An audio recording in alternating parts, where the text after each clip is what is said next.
Hello fight fans, hello Newhouse Mafia. Here is another fight update. It was another great night last night, UFC on Fox Sports. There was just this ferocious battle between Trevor Smith and Ed Herman that got the Fight of the Night award. It was an all-out war, brutal, terrific fight to watch. The main card was good. The main card was a flyweight title fight between Demetrius Johnson and Jean Moraga. Terrific fight, very energetic. You know, at 125 pounds, they both bring a lot of speed and coordination, and they have amazing endurance. They don't give up, they don't gas out, so it's a firecracker right down to the very last. Johnson's footwork and his speed and his precision kind of carried the day and completely overmatched Moraga. I think Johnson shot 10 takedown attempts, all of which were successful, wore Moraga down with armbar and chokehold attempts, eventually got an armbar late in the 5th round, which actually set a record for the latest stoppage in UFC history, so it's always exciting to see a record get set.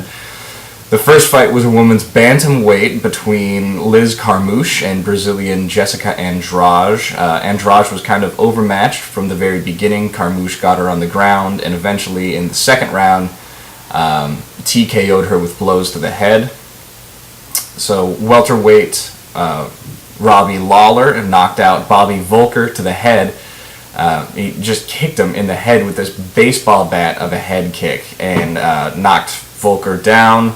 Lawler finished it up with another blow before the ref waved him off. Very exciting knockout.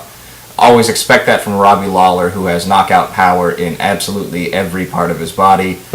The welterweight match between Rory MacDonald and Jake Ellenberger was technically good, but not very exciting to watch. MacDonald is taller and used his reach and his footwork to keep Ellenberger on the outside and just pick away at him with these long front kicks and with these long, precise jabs, and ended up winning a decision.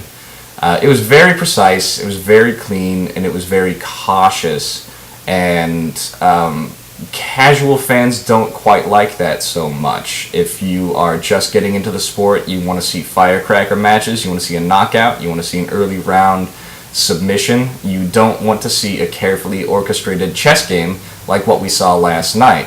Dana White didn't like it. Dana White was unhappy that Ellenberger didn't do more to try to win and that Rory MacDonald did only enough to win. I think a big part of that is likely that the UFC is trying to make inroads into mainstream broadcasting channels right now.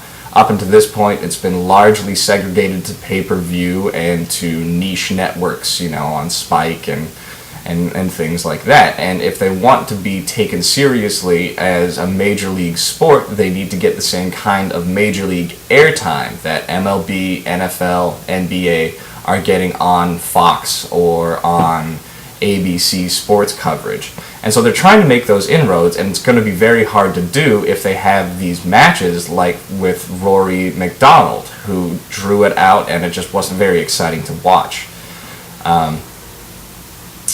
It's hard as, you know, a hardcore fan who like to see those kind of matches just from a technical standpoint, because it was very clean technically. So you have to give Rory MacDonald a little bit of credit because the crowd booed him the entire time, and he was able to keep his composure long enough to stick with the game plan, where if he tried to please the crowd, it's possible that he could have lost.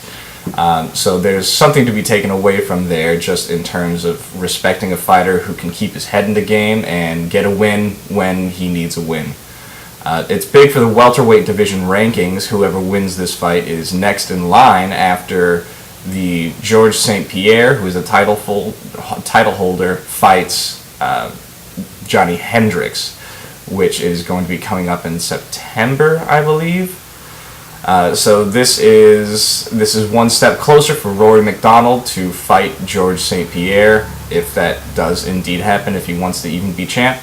So it was very exciting night, except for that last fight, which only has exciting implications and wasn't actually a hell of a lot of fun to watch.